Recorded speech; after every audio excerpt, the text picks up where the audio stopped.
Hello. ഈ മുന്നും പിന്നും നോക്കാതെയുള്ള ഒരു യാത്ര അല്ലെങ്കിൽ മുന്നും പിന്നും നോക്കാതെ എടുത്തു ചാടുക എന്നൊക്കെ കേട്ടിട്ടുണ്ടാവും. നിങ്ങൾ കേട്ടിട്ടുണ്ടായിരിക്കും, കണ്ടിട്ടുണ്ടാവും.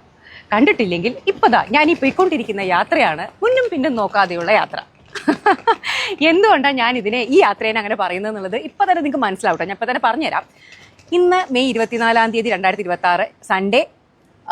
ഞാൻ എൻ്റെ 2026 ആദ്യത്തെ ഫോറിൻ ട്രിപ്പ് പോകാൻ പോവുകയാണ്. പക്ഷേ എന്നത്തെയും പോലെയല്ല, ഒരു പ്രിപ്പറേഷൻസും ഇല്ലാതെ വല്ലാത്ത ജാതി ഒരു യാത്രയാണ് ഞാൻ പോകുന്നത്. അതെന്തുകൊണ്ടാണെന്നുള്ളത് ഇത് കഴിഞ്ഞിട്ടൊരു കുഞ്ഞു ഫ്ലാഷ് ബാക്ക് ഞാൻ കാണിച്ചു തരാം. അത് നിങ്ങൾ കണ്ടുവാ. ഇപ്പം ഇവിടെ 5:30 മണിയായിട്ടുള്ളൂ, പുലർച്ചെ 5:30 മണിയാണ്. പക്ഷെ കണ്ടോ, UAE നല്ല വെളുത്ത് നേരം പരപരാ വെളുത്ത് 8 മണി പോലെ തോന്നുന്നില്ലേ? ഇവിടെ അങ്ങനെയാണ്. സമ്മറിൽ വേഗം നേരത്തെ പുലർച്ചെയാവും. രാത്രി ഒരു 7-8 മണി വരെ നല്ല വെളിച്ചുണ്ടായിരിക്കും. അപ്പോൾ ഞാൻ എന്തായാലും നിങ്ങൾ ആ ഫ്ലാഷ് ബാക്കൊക്കെ കണ്ട് എൻ്റെ കഥ കേട്ട് വരുമ്പോഴേക്കും ഞാൻ വേഗം ഒരു ടാക്സി പിടിച്ചിട്ട് എയർപോർട്ടിലെത്താൻ നോക്കട്ടെ. 8 മണിക്കാണ് എൻ്റെ ഫ്ലൈറ്റ്, അല്ലെങ്കിൽ എൻ്റെ ഫ്ലൈറ്റിൻ്റെ പാട്ടിന് പോകും. ഓക്കെ, അപ്പോൾ ബാക്കി കഥ നിങ്ങളിത് കേട്ട് വരുമ്പോഴേക്കും എയർപോർട്ടിലെത്തി ബാക്കി കഥ ഞാൻ എയർപോർട്ടിൽ നിന്ന് പറഞ്ഞുതരാം. എങ്ങോട്ടാണെന്നൊക്കെ അറിയണ്ടേ? യെസ്, അപ്പോൾ just wait for some time. Bye. ഇന്ന് മെയ് 23 അതായത് എൻ്റെ യാത്രയുടെ തലേ ദിവസം. സാധാരണ രീതിയിൽ എനിക്ക് ഈ യാത്രയുടെ തലേ ദിവസം പാക്കിങ് അല്ലെങ്കിൽ യാത്രയുടെ ദിവസം രാവിലെ എന്നൊക്കെ പറഞ്ഞാൽ ഭയങ്കര എക്സൈറ്റ്മെൻ്റ് ആണ്. ഞാൻ എന്താ പറയുക, നേരത്തെ കൂട്ടി തന്നെ ഭയങ്കര പ്ലാനിങ്ങും കാര്യങ്ങളുമായിട്ട് ചെയ്യുന്ന ഒരാളാണ്. പക്ഷേ ഇത്തവണ എന്താണെന്ന് അറിയില്ല. ഞാനിപ്പോൾ പറഞ്ഞല്ലോ, നടക്കുമോ നടക്കില്ല എന്ന് അറിയാത്തൊരു യാത്ര, രണ്ടും കൽപ്പിച്ച് പോകുന്നൊരു യാത്ര, അവിടെ എത്തോ തിരിച്ചു വരുമോ അതൊന്നും അറിയാത്തൊരു യാത്ര. ഇത്രയും അനിശ്ചിതത്വത്തിലൂടെയാണ് ഇത്തവണത്തെ എൻ്റെ ഫസ്റ്റ് ടൈമാണ് ഇങ്ങനൊരു യാത്ര. അതെന്തുകൊണ്ടാന്ന് വെച്ച് കഴിഞ്ഞാൽ ഇപ്പം മെയ് ആണല്ലോ.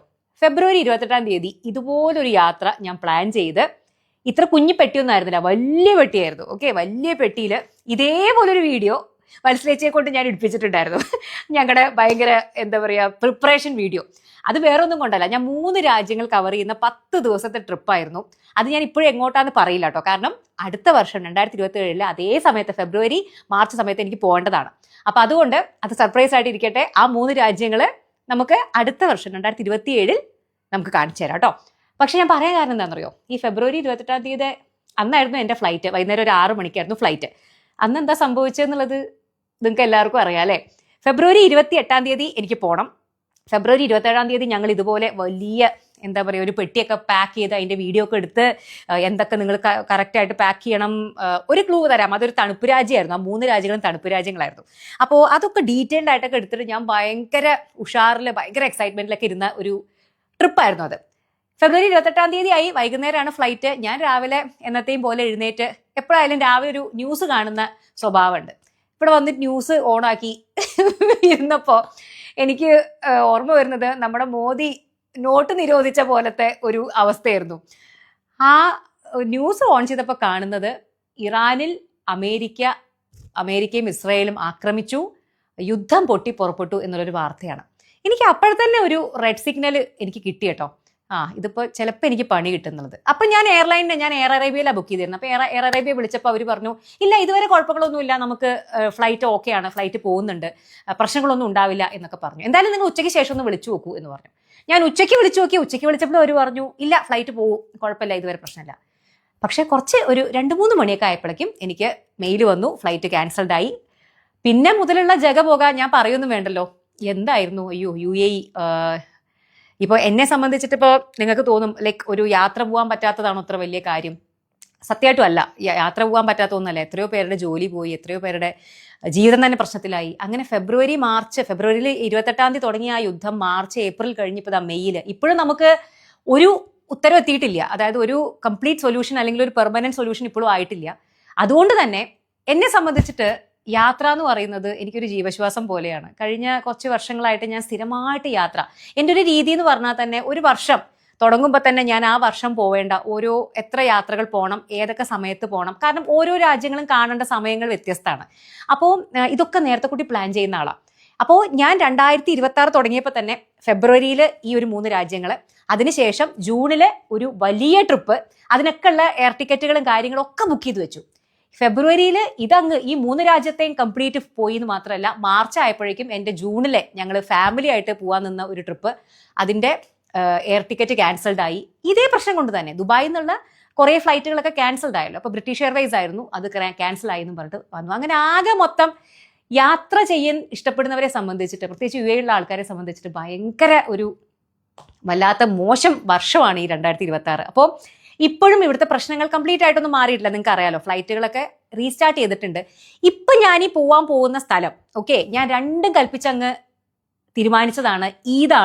ഈദ് ഹോളിഡേയ്സ് ആണ് ഈ ഒരു ആഴ്ച. ഓക്കെ, ഒറ്റ ആഴ്ച ഹോളിഡേയ്സ് ആണ്. അപ്പോൾ എനിക്ക് 3-4 ദിവസം അടുപ്പിച്ച് ലീവ് കിട്ടിയപ്പോൾ എന്തായാലും ഇപ്പോൾ ഈ സ്ഥലത്തേക്ക് എനിക്ക് പോകാൻ പറ്റുമോ എന്നുള്ളത്, കാരണം അങ്ങോട്ടുള്ള ഫ്ലൈറ്റ് ഇപ്പോൾ റീസെൻ്റ്ലി ആണ് റീസ്റ്റാർട്ട് ആയത്. ഓക്കെ, അപ്പോൾ ഇപ്പോഴും നമുക്ക് സത്യം പറഞ്ഞു കഴിഞ്ഞാൽ പോകുന്നു തന്നെ ഉള്ളൂ. പോയി 4 ദിവസം കഴിഞ്ഞ് തിരിച്ചും വരണം. ഈ ഫ്ലൈറ്റ് നാളെ ഇപ്പം, അതായത് 28-ാം തീയതി രാവിലെ ഇരിക്കുമ്പോഴാണ് വൈകുന്നേരത്തെ ഫ്ലൈറ്റ് ഈ പറയുന്ന പ്രശ്നങ്ങൾ കൊണ്ട് ക്യാൻസൽഡ് ആയത്. അപ്പോൾ ഇന്നും ഞാൻ ഇരിക്കുന്നത് അതേപോലെ തന്നെയാണ്. നാളെ രാവിലെയാണ് എൻ്റെ ഫ്ലൈറ്റ്, രാവിലെ 8 മണിക്കാണ്. ഇതുപോലെ ട്രംപ് ഇനി വേറെ ഏത് ബോംബാണ് ഇടാൻ പോകുന്നതെന്ന് എനിക്ക് അറിയില്ല. നാളെ ഇനി എന്താണ്, വല്ലാത്ത അനിശ്ചിതാവസ്ഥയിലാണ്. അപ്പം അങ്ങനെയുള്ള ഒരു അവസ്ഥ ആയതുകൊണ്ട് തന്നെ ഒരു എന്താ പറയുക, ഒരു ഉഷാറില്ല. നാളെ ഫ്ലൈറ്റ് കയറി ആ സ്ഥലത്തെത്തിയാലും എനിക്ക് സന്തോഷമാവില്ല. തിരിച്ച് 4 ദിവസം കഴിഞ്ഞ് ഇവിടെ സേഫ് ആയിട്ട് വന്ന് ലാൻഡ് ചെയ്യണം. കാരണം ഇത്തവണ സോളോ ട്രിപ്പാണ്, പാപ്പു വരുന്നില്ല എന്ന് പറഞ്ഞു. അപ്പോൾ അത് കാരണം കുഴപ്പമൊന്നും ഇല്ലാതെ ഈ 3-4 ദിവസങ്ങൾ കുഴപ്പമില്ലാതെ ട്രംപിന് നല്ല ബുദ്ധി തോന്നിക്കട്ടെ, നെതന്യാഹുവിന് നല്ല ബുദ്ധി തോന്നിക്കട്ടെ എന്ന് മാത്രമേ എനിക്ക് പ്രാർത്ഥിക്കാനുള്ളൂ.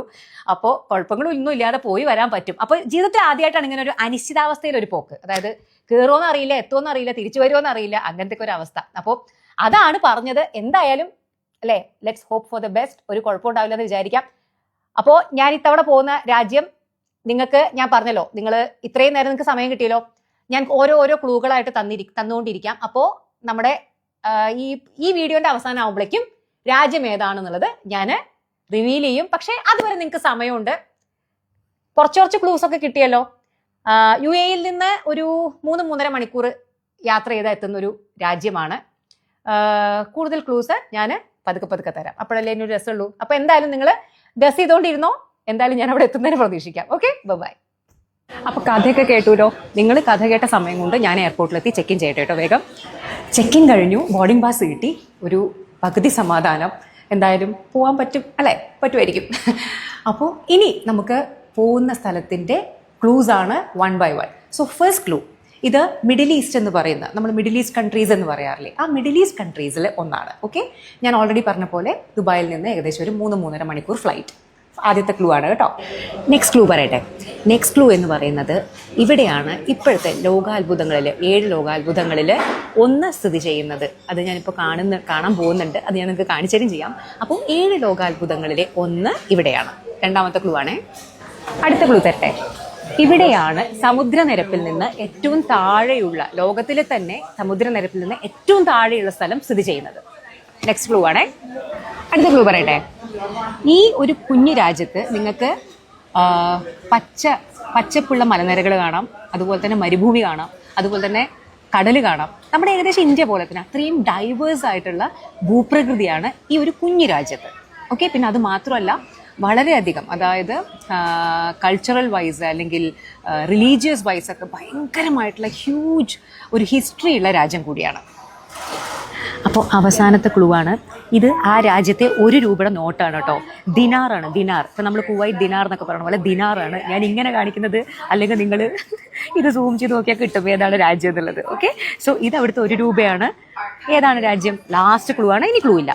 ഇനി നിങ്ങൾ ഇതൊക്കെ ഗസ് ചെയ്ത് കണ്ടുപിടിക്കുമ്പോഴേക്കും ഞാൻ ഫ്ലൈറ്റ് കയറി അവിടെ എത്തിയിട്ടുണ്ടാവും.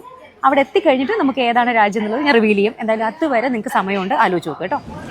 അപ്പോൾ ഫ്ലൈറ്റിൽ കയറുകയാണ്. എന്തായാലും കയറി ഇനി ടെൻഷൻ തിരിച്ചിങ്ങോട്ട് ഇറങ്ങാൻ പറ്റണമെന്നുള്ളതേ ഉള്ളൂ കേട്ടോ. എന്തായാലും സംഭവം ഞാൻ സ്ഥലത്തെത്തും. 4 ദിവസം കഴിഞ്ഞിട്ട് തിരിച്ചതുപോലെ തന്നെ ഇവിടത്തേക്ക് ഇറങ്ങാൻ പറ്റും. അപ്പോൾ ആലോചിക്കൂ.